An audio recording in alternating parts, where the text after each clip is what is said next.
Good morning, good evening, good afternoon, whatever time of the day this video may find you. I hope that it does find you in good spirits and in peace or on your way to it. Today, people, we're going to discuss, or I'm going to discuss, what happens at the end of a relationship with a person that's a narcissist or carnal-minded person, and you have children with that person. I thought that it's very, very important to have this video because being in a relationship with a narcissist, and there are other people involved in the family, in the four walls in which you lived, does complex your situation, makes your situation more complex because you have more people involved. One thing I want to say first is forgive yourself, okay? Forgive yourself for accepting that person for however long you stayed in the relationship,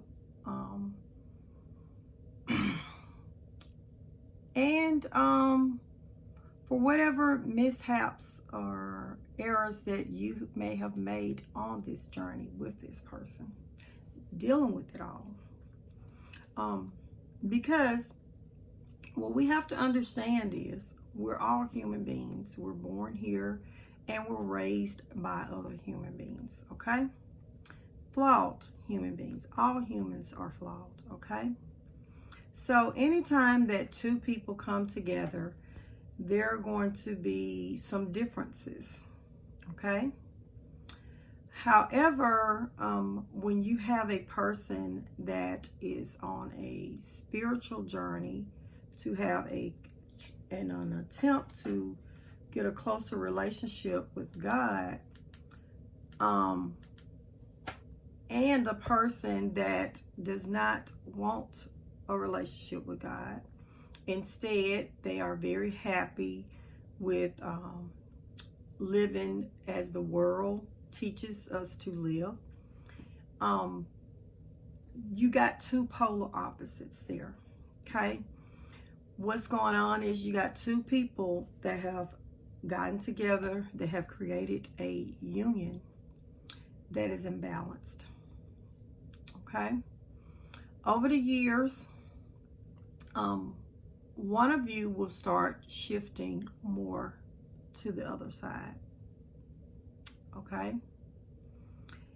And in my experience, what I've dealt with and what I've seen and what I hear by a lot of other people have dealt with is usually we end up going towards the other side. We end up being in a high vibration at the beginning of the relationship, and somewhere down the line our vibration becomes very low, okay? At that point, this is where we start dealing with whether we are accepting that change or we want to really fight for what it is that we want, which is a relationship with God. Some people just totally give in and just, I'm going to be honest with you. I didn't realize that's what was going on. But I myself had gotten to a place where I was like, I'm just going to give it to God. And I was just I prayed some about it. But it had broke me down so much. I didn't pray as much as I should have been on my knees praying. Because, I was like, oh, I've given it to God. But I prayed, and I literally had came to just acceptance that I'll just ride this out till one of us die. Yes, I'm just going to be honest. I did do that. However, the relationship had become so toxic. My ex-husband had become so disrespectful to me that I just couldn't ride it out. It was just too much. And I became afraid of what he was doing, what he could be doing, in all of this absent time and everything, and how it could affect me health-wise and everything. And it seemed that he wanted out, so I had to make a decision. Do you want to stay in this? And I didn't. So I got out. 35 years later, 1 month shy of a 28-year marriage. So, had adult children that had been living in this environment, had been watching. It was not toxic at first. He was very covert. So because I grew up with narcissists in my family, I did not see and did not understand that it was actually abuse, and that he was doing things to like tear me down, like to break down who I was. I didn't see that, you know. But what I had to understand was, what I come to understand is, during that time, my children were learning how to treat me. The person that I was married to was treating me in certain ways, and I was always blamed for everything. I carried everything on my back, and they were watching that. So this was normal in our family dynamics, you know, that I carried all the burden, and no matter what happened, that it is my fault and it's my responsibility to fix it all. Okay? So, being raised in a family like that, the daughters more than likely will become very angry at the mom and I'm just speaking on a male, and this is vice versa, okay? If the narcissist was a female, then just put it in the female thing, or you know, the empath was a male. Just swap the thing. In my case, I'm a female. This is why I'm saying this. So I'm not saying that the narcissist has to be a male. I'm just telling you, because I'm telling you my side. So as a female, okay? So just switch the roles, okay? Anyways, but they came to a place where it's not attractive to be in mom's position. It's not attractive to be in a relationship and be treated like that. Both my daughters have not dated in years.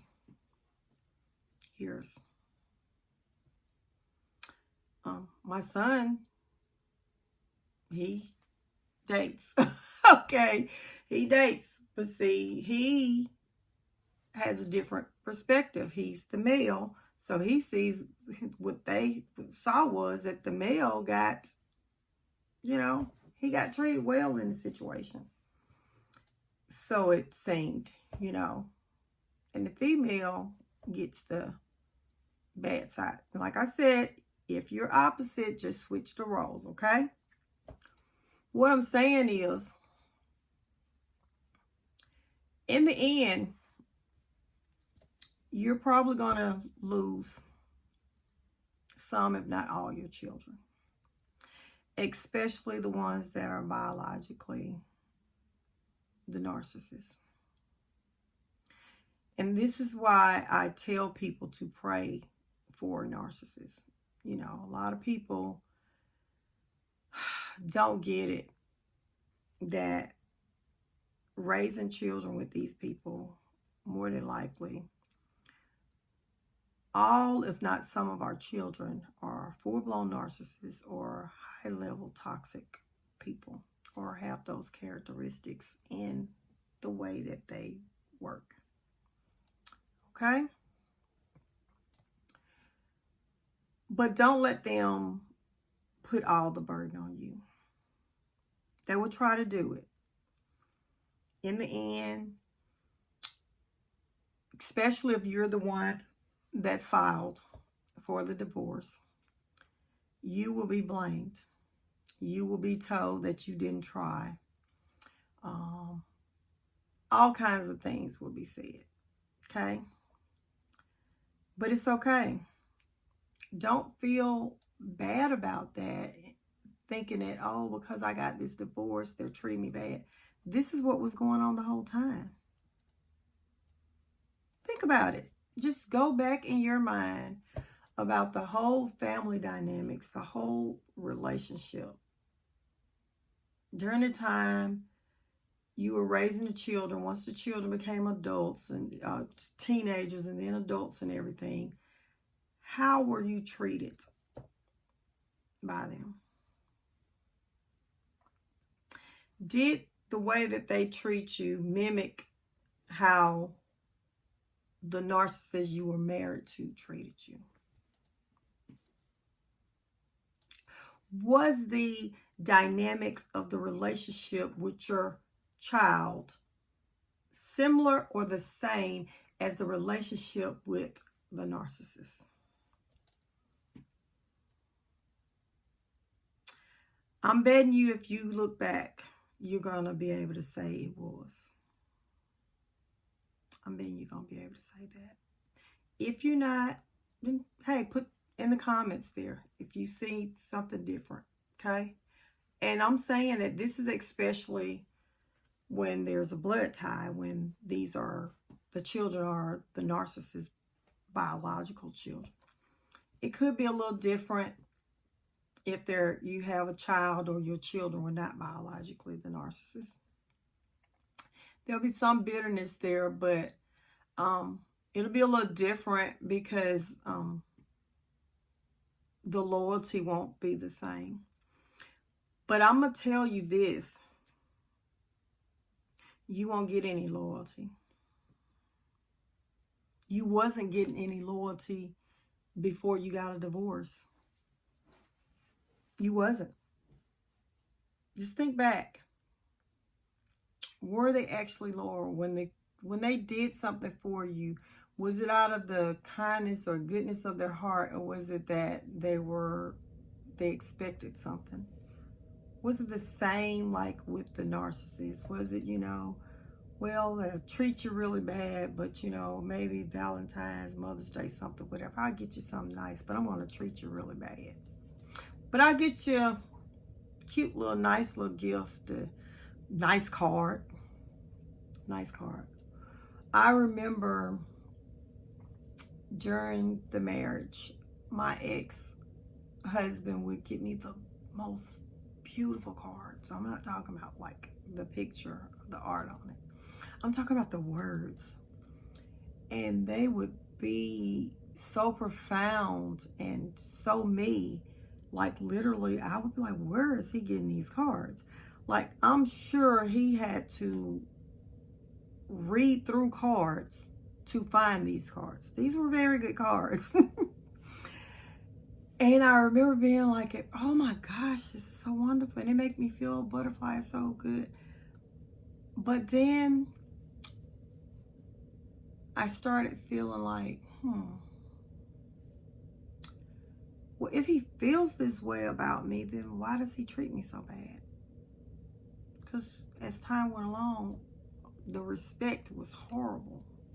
Like, I got none. Zero. So those last couple of years, I didn't even want a car or nothing. I didn't want nothing. You know, it just, you know, Mother's Day come around, or my birthday, or Valentine's Day, Christmas, whatever. It just, you know, I didn't want nothing from them. A gift didn't matter to me. You know, I was like, you know, card didn't matter. Nothing. I just, you know, because you have 365 days in a year. And if you're going to treat me horrible 360 of them, forget that. That is not, no, that ratio won't work.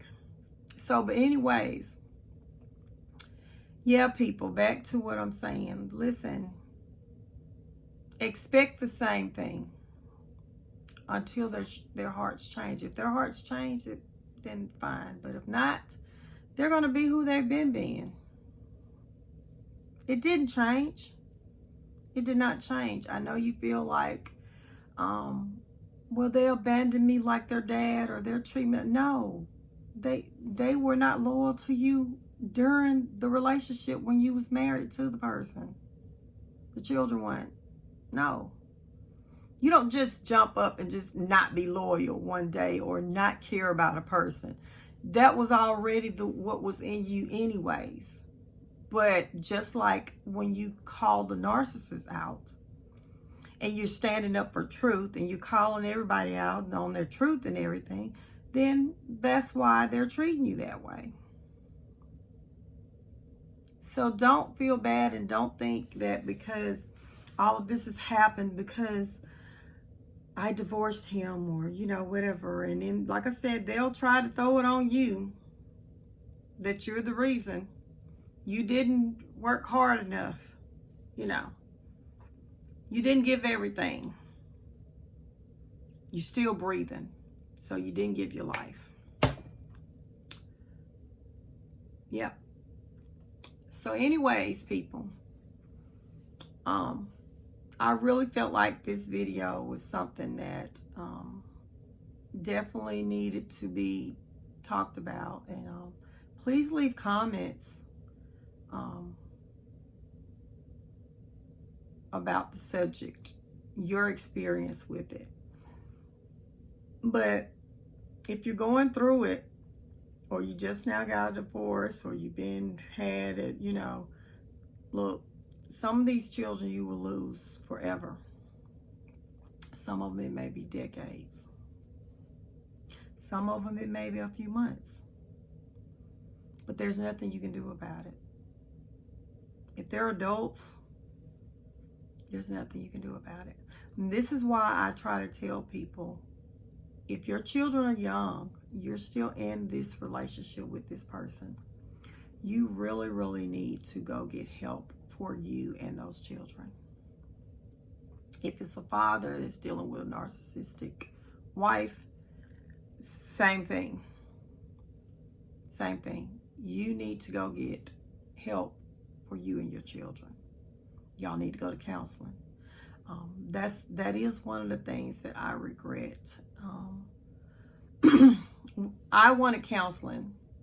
My youngest wanted counseling, but we could not get the husband, the dad, to move on it. He wouldn't. And I felt like because he wouldn't go, and he was the major problem, that it wasn't going to do us any good. Had I known what I was actually dealing with, I would have went to counseling, and my children as well, all three. Yep. So anyways, just wanted to do this video because I know somebody out there needs to hear it, and I hope that it has blessed someone and in ways, you know, that at least gets you towards your healing, or help you kind of understand, or help you know that you're not in this alone, that there are a lot of people out here dealing with this same thing, and to just give yourself peace and understanding that there's little that you can do concerning other people's behavior. I mean, even if you, in life, if you've done something wrong to someone and you've asked for forgiveness, that's all you can do. But you didn't do, dealing with the narcissist, if you're an empath, I'm not saying that you didn't make any mistakes, that we didn't make any mistakes, or, but I can tell you this, 90% of the things that, yeah, we all know what happens. So, and the kids know too. They know too. Anyways, I love you, and I'll see you on the next video. I'm going to start working hard at putting out more videos. I've had so much stuff going on. Y'all, like, one day I'll do a really, really good video explaining to y'all my whole story. Like, it's very deep, Of course, 35 years, it's pretty long. But maybe I'll do one with the details in terms of what all I had to do in the end and after the divorce and everything. And you'll understand then why I had to back off the videos for a while. But anyways, yeah, and I got my workout gear on these days. Hey, I'm getting ready to go get it in, or I just got it in. So you'll see me a lot of times on my videos with me ready to go to the gym with gym stuff on. Anyways, I love you, and I'll see you on the next video.